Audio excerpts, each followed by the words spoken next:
نبی اکرم صلی اللہ علیہ وسلم کا فرمان عالی شان، تمام اعمال کا دار و مدار نیت پر ہے اور ہر عمل کا نتیجہ ہر انسان کو اس کی نیت کے مطابق ہی ملے گا۔ پس جس کی ہجرت ترک وطن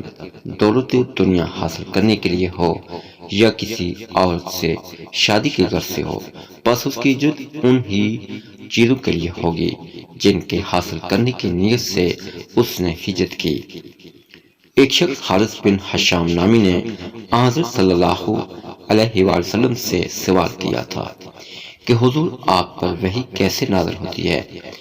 آپ نے فرمایا کہ وحی نازل ہوتے وقت کبھی مجھ کو گھنٹی کی سی آواز محسوس ہوتی ہے اور وحی کی یہ کیفیت مجھ پر بہت شاق گزرتی ہے۔ جب یہ کیفیت ختم ہوتی ہے تو میرے دل و دماغ پر اس فرشتے کے ذریعے نازل شدہ وحی محفوظ ہو جاتی ہے، اور کسی وقت ایسا ہوتا ہے کہ فرشتہ بشکل انسان میرے پاس آتا ہے اور مجھ سے کلام کرتا ہے، بس میں اس کا کہا ہوا یاد رکھ لیتا ہوں۔ حضرت عائشہ صدیقہ رضی اللہ تعالیٰ عنہ کا بیان ہے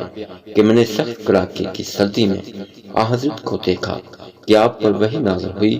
اور جب اس کا سلسلہ موقوف ہوا تو آپ صلی اللہ علیہ وسلم کی پیشانی پسینے سے شرابور تھی۔